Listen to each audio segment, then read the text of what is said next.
Magandang araw po, Doc Willie, Doc Liza, live na naman tayo. Meron po ako magandang topic sa inyo. Bagong pinag-aaralan natin to. Alam ko marami sa inyo, di ba, ang problema natin yung mga chronic diseases na tinatawag tulad ng diabetes, chronic disease, high blood, arthritis, yan, mga Alzheimer's disease, yung mga may stress, may ulcer, kulang sa tulog, di ba? Ngayon, meron akong magandang ipapayo sa inyo. Kung gagawin ninyo itong 5 tips natin, 5 tips lang, posible na maalis yung sakit, gumaling yung sakit, o kahit papano ay mabawasan yung sakit. Di ba? Dati kasi, ang pag-iisip ng mga doktor, kunyari may diabetes ka, mataas blood sugar, so bibigyan ng gamot sa blood sugar. Sa high blood, bibigyan ng gamot sa high blood. Tama naman yon. Tama naman po yon, bibigyan talaga ng gamot. Pero, minsan pag yung pasyente uminom lang ng gamot, tapos hindi naman babaguhin yung mga kinakain niya, itong 5 tips natin, hindi naman gagawin, hindi pa rin totally gagaling. Hindi pa rin siya totally gagaling kahit may gamot siya. Mas maganda sundin itong 5 bagay. Okay? At ayon sa pag-aaral, kaya nagkabagay. Okay, Doc Lisa? So, ito po. Ang 5, number 1, yung dieta. Okay? Kailangan babaguhin. Pangalawa, yung paggalaw, exercise. Pangatlo, dapat relaxation. Pang-apat, yung pagtulog. So, ito muna tayo. First 4, kaya nagkakaroon ng maraming sakit. Ngayon lang nalalaman yan, Doc Lisa. Parang sa diet, alam niyo naman, pag mali ang diet, bagong ligo ka ata ngayon. Pag maayos ang diet mo, hindi ka magkaka-diabetes, hindi ka magkaka-high blood. Dati po, nung, tagal na tayo nagpa-practice, 25 years na nung mga 1990s, ang nagkakasakit lang sa diabetes, high blood, alam niyo ilang taon? 40 years old. 40 years old bago ka magkaka-diabetes o high blood. Ngayon, last 5-10 years, 20 years old pa lang high blood na. Ay, paano hindi ma-high blood sa kinakain? Diba? So, ganito gagawin po. Itong 4 na bagay, muna, 4 out of 5, babaguhin natin, Doc Lisa, para makaiwas sa mga diabetes, iba pang sakit. Number 1, yung diet natin talaga. Hindi ko pwedeng hindi ulit-ulitin. Kasi nakikita ko pa lang, pag may nakita akong follower, tinitingnan ko anong kinakain niya, simple lang Kaya tinitingnan ko anong kinakain mo. Tapos titingnan ko na, medyo overweight. Ito yung kinakain niya. Hotdog, kanin, french fries. Sigurado na ako, may diabetes na itong pasyenteng to. May high blood na yan, may manas na yan. Nakikita mo sa kinakain niya Diba? Ang pag-uusapan po natin, hindi yung diet na pinagdidieta namin kayo. Kasama po yun. Ibig sabihin ni Doc ng diet, yung klase, tamang pagkain, at mga kinakain ninyo.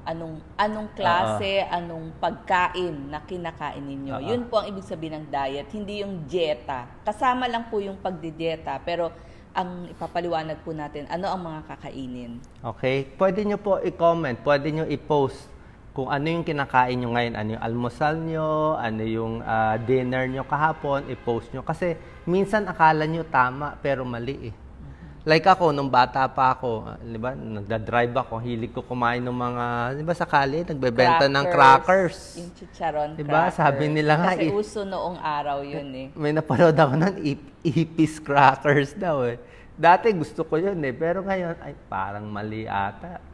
Dati pag classmate ko, hati kami isang chippy, di ba? Hati kami isang buong chippy o potato chips, di ba? Ang sarap, kalahati sa kanya, kalahati sa akin, pati yung maalat kinakain ko. Sabayan mo ng pwedeng soda, soft drinks o minsan, lagi naman soft drinks ang kasama nun di ba? Malamig, maraming ice. Di ba? Happy ka di ba? Pampasaya. Yun na nga, pampasaya. Pero ngayon, iniisip ko, diyan nanggagaling ang maraming sakit. Diba? So, bakit binibenta? Binibenta, sasabihin, pwede kainin konti. Kaya nasa sa inyo. Ngayon, ipapakita natin yung mga pwede nyong kainin para mawala ang inyong mga sakit. Okay? Sulat nyo po, ano breakfast nyo, babasahin ko. Okay? Kasi minsan marami magsasabi, ayaw ko niyan, Dok. Eh, ayaw nyo to. Sige nga, ano ang kinain nyo? Tingnan natin. May isa doon, wheat bread with corned beef. Pero yung isa maganda, sabihin mo natin wheat bread. Spaghetti for morning. Wala ka talagang choice. Banana for dinner. Wala ka talagang choice mag-wheat. Wheat bread is okay. Tama yung sinabi nung kababayan natin, ang kailangan bawasan yung kaning puti. Hindi ko sinabi huwag kumain ng kanin, bawasan lang. Wag naman ganda ni Marichelle, 1 boiled egg, avocado. Wag naman yung 3 platong kanin, di ba? Wag yung 3 platong kanin, mga 1 plato lang. Kung gusto mo, mas gusto ko sinaing kaysa sa sinangag, white bread iwas din eh. Kaya maganda yung wheat bread. Yung corned beef, yun ang walang choice eh. Delata, corned beef, maraming salt, maraming mantika. Dr. Gary C., kamusta? Pero, konti-konti lang. Ha? Yung ang ginagawa natin sa corned beef, hindi ko naman maiwasan minsan, lalagyan namin ng maraming repolyo. Lagyan niyo po ng sabaw tsaka repolyo para pangpadami. Talagang sa amin apaw ng repolyo, parang sahog na lang yung corned beef. Oo, sa dami ng repolyo, kalahati na lang yung corned beef. So, kahit pa paano, makokontra ng repolyo yung bad effects ng corned beef. Diba? Wala tayong choice. Hati-hati yung buong pamilya. Yung ganitong salad, Doc Lisa, na binibili mo, ito talaga very healthy. Nako. Pinagsama-samang mga dahon-dahon. Kung kumain kayo ng isang pork chop na mataba, lagyan nyo ng ganito. Diba, ang kambing, yan ang kinakain niya, puro dahon. Kita nyo, walang gaanong taba yung laman ng kambing. Mas lean meat siya.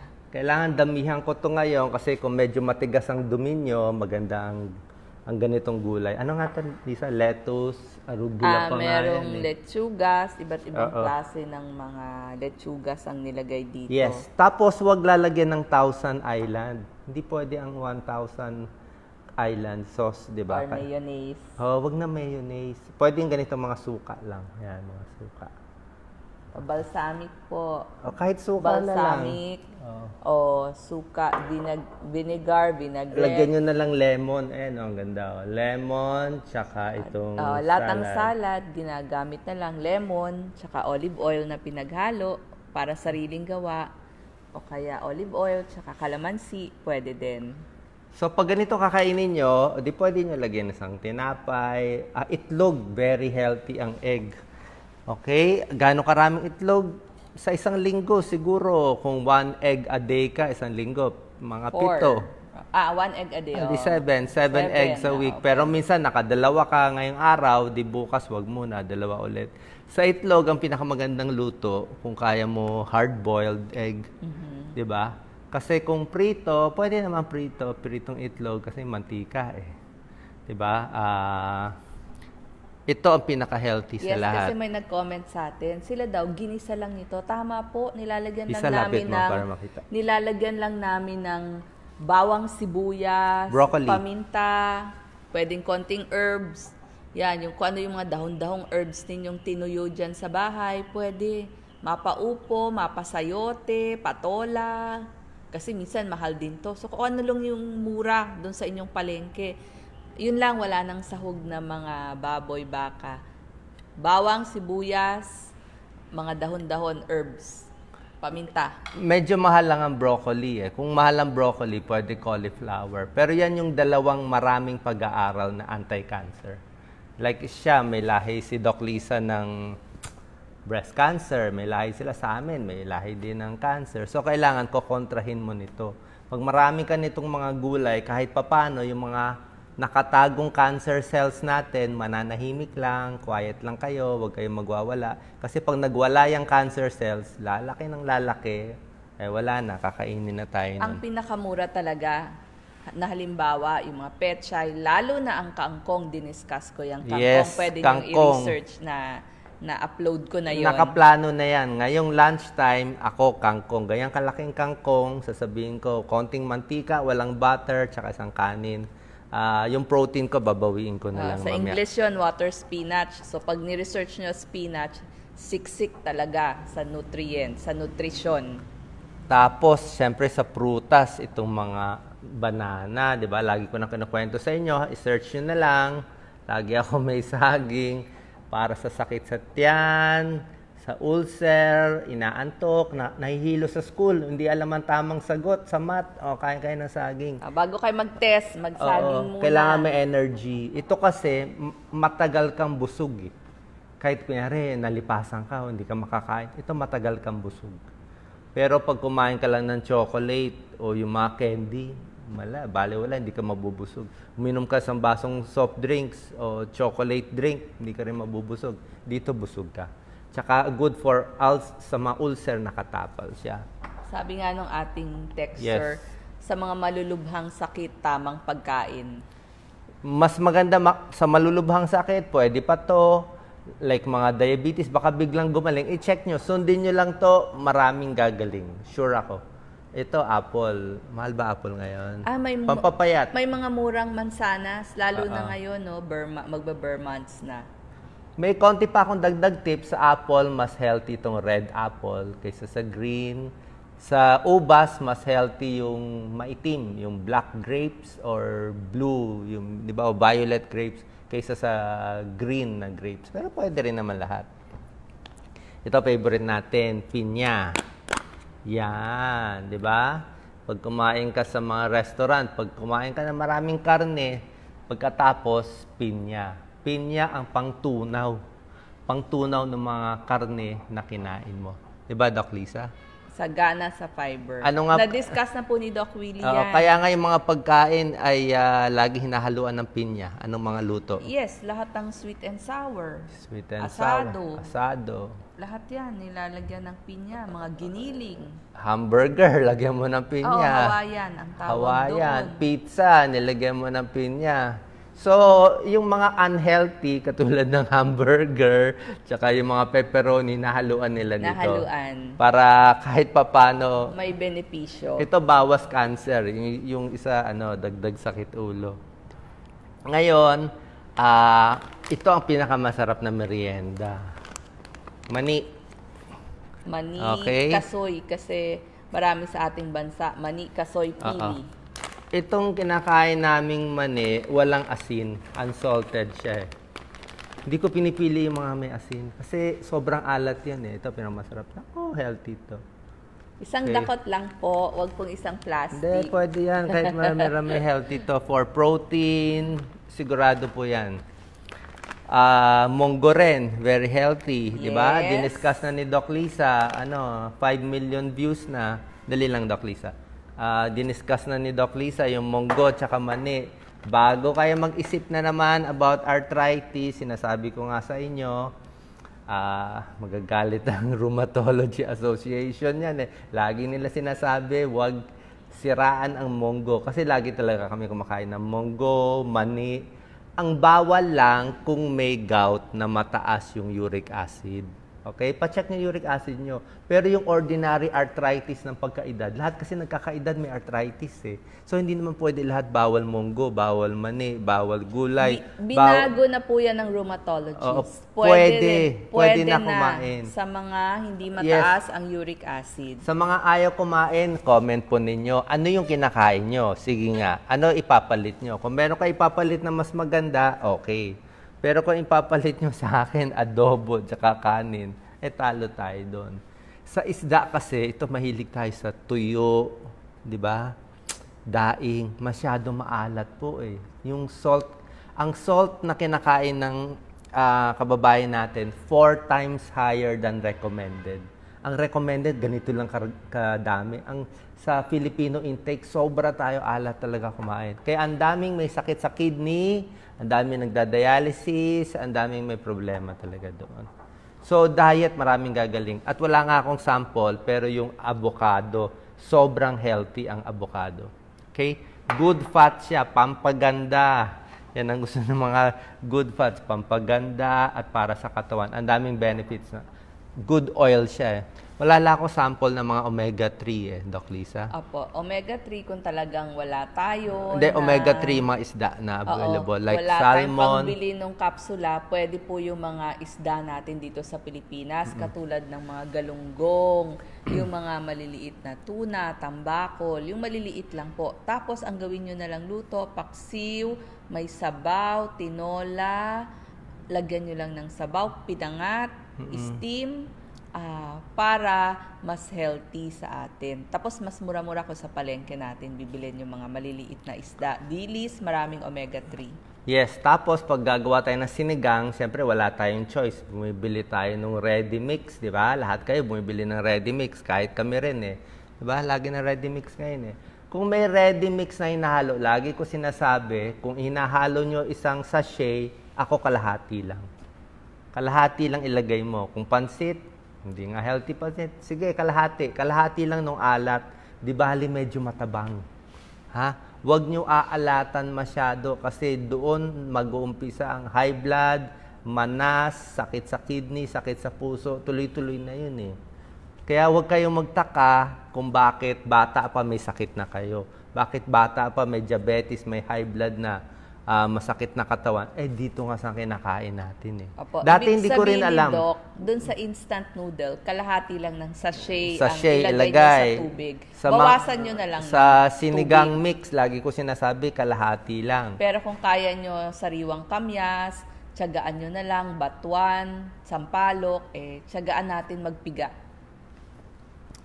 Okay, tapos, siyempre yung, mayroon pang hidden salt Maraming hidden salt. Ito nga inaaral natin. Yung pag nagluto ka ng karne or isda na fresh, mababa ang asin. Pero pag ginawa mo ng ham, ginawa mo ng bacon o tuyo o daing o hotdog, ang asin niya 100 times more. 100 times. Talagang sosobra ka. Pag nag-fried chicken tayo sa fast food, sobra na alat Kala mo lang hindi maalat pero lampas-lampas na sa recommended na. Kaya kakain sa labas, okay naman, paminsan-minsan lang. Pero 3 araw sa bahay nila. Doc Lisa, yung sa alat, paano bang alat, tip natin? Pag galing sa palengke tayo nagluto, ang nalalagay nating asin, example lang, mga 60 mg lang ng asin. Yung kasi titimplahan lang natin. Halimbawa, pritong manok natin o pritong pork chop natin. Pero kapag bumili tayo sa fast food, nagiging 1,000 mg na ng asin. Hindi ko alam paano nila napapaalat masyado. Baka lahat na ng alat, pati betchin, pati herbs. Ito medyo mahal, pero very healthy talaga siya. Pag summer, mahal Murad, galing Baguio, bandang Ilocos. So, okay, lahat ng berries. Oo, doon na lang tayo bibili kapag kamurahan. Sobrang healthy talaga nito. Strawberry. Anti-cancer at marami talaga makukuha dito.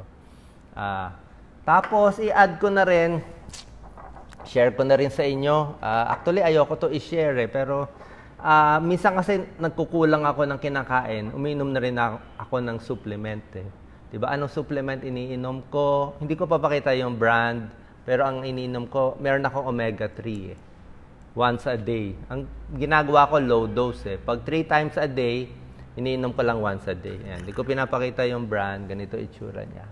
Ayan.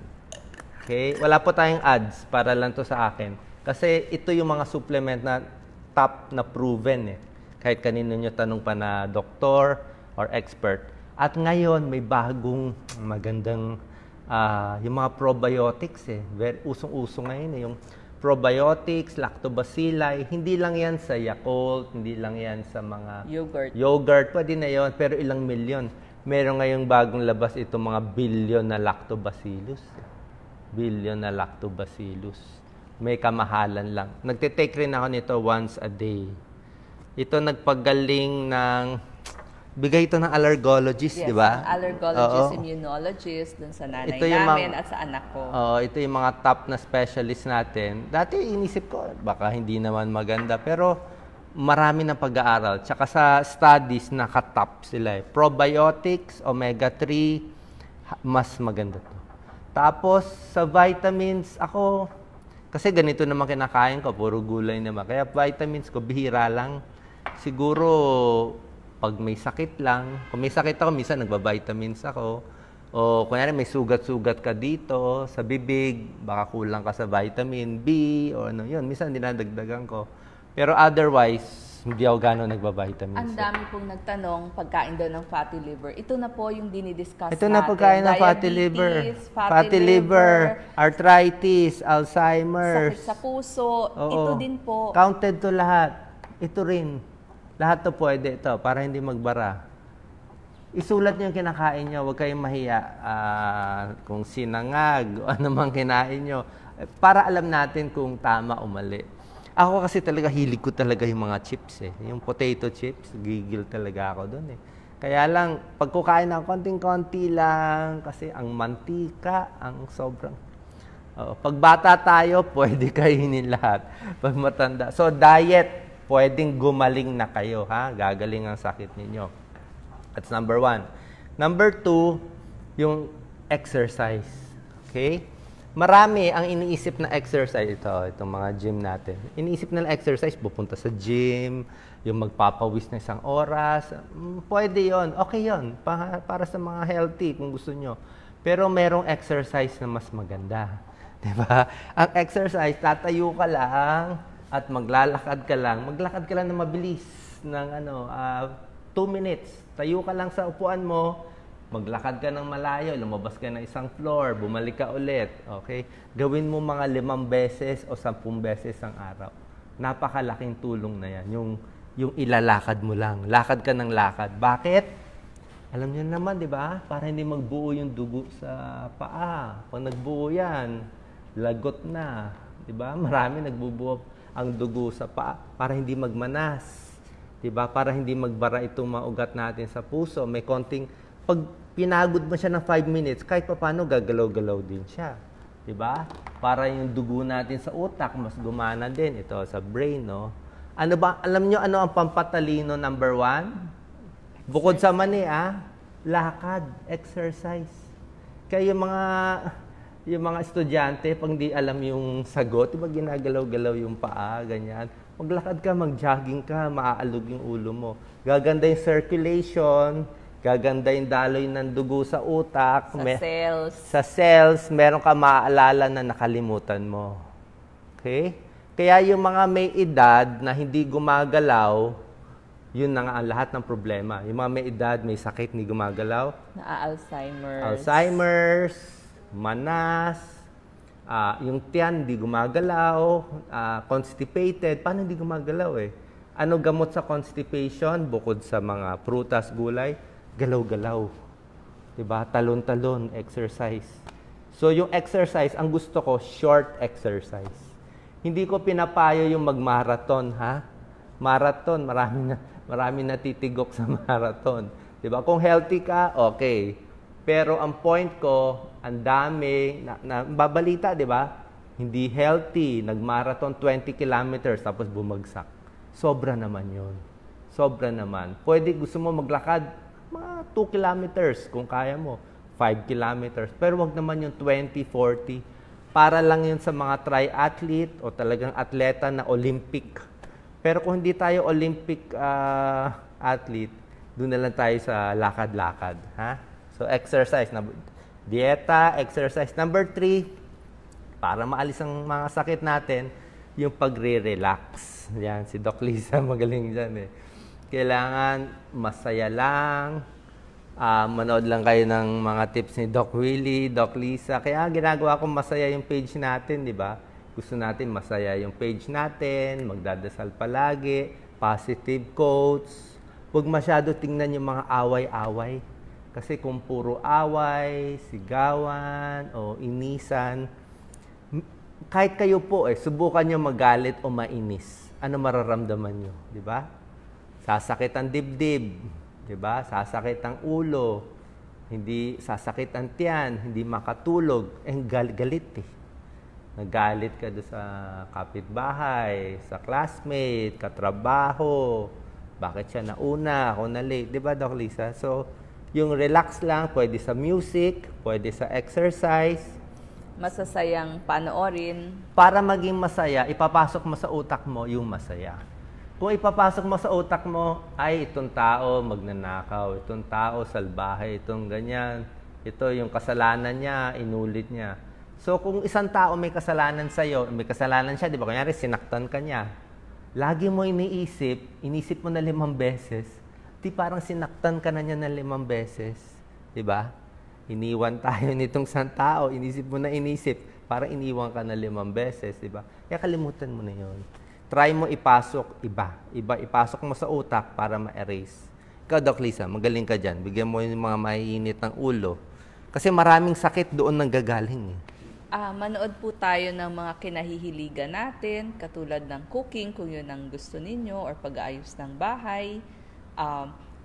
Yung mga masasayang panoorin lang, yung mga movies na katatawanan. Huwag na ho tayong manood ng mga iyakang teleserye o kaya naman yung mga news na hindi magandang makita. Kasi masakit sa dibdib eh. Ayaw ko makita yung minsan, di ba? Nakita niyo naman sa Facebook eh. Pag sinabi ng Facebook or YouTube, wag mo na panoorin, alam mong may violence doon, di ba?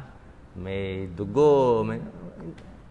Tulog na lang tayo, wag na natin tingnan. Kasi pag pumasok sa utak mo, baka ano pa maisip. Pero comedy pwede kasi nga laughter is the best medicine. Okay, so dieta, exercise, 3, relax, mag-isip kayo ng paraan. Yung pag-travel, ito isang tip ko sa inyo. Marami nag-aakala na pag naglakbay ay magiging healthy, di ba? Magiging masaya. Actually, sa experience ko, mas okay sa akin mag-relax sa bahay. Mas hindi ko gusto lalo na yung mga nag-abroad. Nakikita ko ang dami nagkakasakit sa abroad. Yung mga abroad, pagbalik nila dito, doon heart attack, doon nagkakaproblema sa sakit. Paano? Very stressful mag-abroad eh. Example po, pumuntang Europe, pagbalik, back pain na, matinding back pain. Nagpunta sa Hong Kong, pagdating nilalagnat na. Kasi sa kagustuhan isulit yung ibinayad, talagang almost 24 hours, pasyal ng pasyal, imbis na mamahinga. So pagbalik, lahat na ng pain pumunta sa katawan. Kasi ang hirap sa airport, ang bigat ng binubuhat, pagkain mo bago, di ba? Lugar mo bago, yung bakterya doon bago. So lahat bago. Kung gusto mo mag-abroad, yun talagang hindi stressful. Kaya mas maganda dito nala o bakasyon nala sa probinsya, mas relaxed tayo. Hindi porke, yun lang pinapayo ko kahit sa mga may kaya. Kung mag-vacation, gawin yung relax. Kasi marami akong alam, pagbalik doon nagkakapulmonya, heart attack, sakit sa likod, doon naglalabasan yung mga, kasi stressful din yan eh. So pag-relax. And number 4, napakahalaga, tulog. Yan. Sapat na tulog, 7 to 8 hours. Paano ba matulog? Ang tip ko, na-discuss natin yan, meron na rin tayong video sa tamang pagtulog para makatulog ng maayos. Isa po sa tip natin, kung pwede, wag na tayo matulog sa tanghali para pag higa natin sa gabi, pagod tayo, talagang hanggang umaga, masarap ang ating tulog. Yung tulog, mas maganda iniipon sa gabi, mas maganda pagod yung katawan. Tsaka kung meron kayong iniisip, may meeting, gawin nyo mas maaga. Paggabi na, mas maganda bawas na sa mga balitang, mga masasama. Tapos mas maganda mag-isip ka na lang ng isang bagay na yung simple lang na walang kabagay-bagay. At parehong oras sa bawat gabi. Huwag niyo hong babaguhin ng bago-bago ang inyong schedule. Kung pwede, same time. Meron hong explanation dyan kasi yung body clock natin, sanay siya na sa ganitong oras, aantukin na kayo. Tsaka maganda, relax, di ba? Komportable yung kama. Ako, hindi ako makakatulog pag hindi ako naligo, di ba? Kung malakas, kung okay kayo, wala namang masama, maliligo sa gabi. Kung yan ang, like ako, lagi sa gabi, very refreshing, malinis, depende po sa tao. Okay? So, pagtulog, napakahalaga. Kung talaga may insomnia, hindi kayo makatulog, higa na lang. Higa na lang. Baka marami kayong iniisip eh. Sigurado marami kayong iniisip kaya hindi makatulog yan. Gamot pampatulog, hindi ko pinapayo eh. Kasi saging, pamparelax. Green tea, Doc Lisa, very healthy. Pakita mo yung green tea. So, ito yung mga supplement Pero na okay. Pero sa araw po to iniinom. Sa araw. Pag gusto nyo makatulog, chamomile tea. Chamomile tea ang pampatulog. Itong green tea, antioxidant eh. Pero sa akin, di ako masyado sa green tea kasi pwede ako mag-palpitate. Pero anti-cancer din siya. Yan, apat na yan ha. Dieta, exercise, pang-relax, pagtulog, posible mawala itong mga sakit nyo. Baka ito lang ang solusyon. And number 5, para sa akin, kailangan meron din tayong purpose sa buhay. Meron ka rin ginagawa, meron kang passion, meron kang gustong... Kasi kung healthy ka naman, maayos naman ang buhay mo, siyempre nakikita mo naman yung paghihirap ng iba. Yung pagtulong sa iba, may purpose ka, o pagtulong sa pamilya, sa apo, magkakaroon kayo ng purpose na mabuhay. Nasa pag-aaral po yan. Yung mga taong meron pang gagawin sa buhay, meron siyang gusto gawin, mas mahaba ang buhay niya. Kaya sasabihin mo, gusto ko makita, ikasal ang apo ko. Yung talagang gagawin mo para maabot mo yon. Gusto ko maabot itong isang project, yan, para makatulong. Maggagawa ako ng project. So, meron kang hinahabol. Diba? Pero kung walang hinahabol, lagi na lang, walang purpose sa buhay, yun, nadidepress, nalulungkot, at mas maaga nagkakasakit. Okay? Final tips, Doc Lisa, para sa kababayan natin. Tingnan mga questions. Ay nila sabihin yung kinakain nila Yes. Guilty. Oo. So, para matulungan yung ating sakit at maaaring gumaling pa tayo sa ating mga sakit, tamang pagkain, tamang exercise, tamang tulog, at saka kailangan maging masaya tayo o may purpose sa ating buhay. Gawin nyo lang tong 4, tapos i-comment nyo, Doc, nawala yung diabetes ko.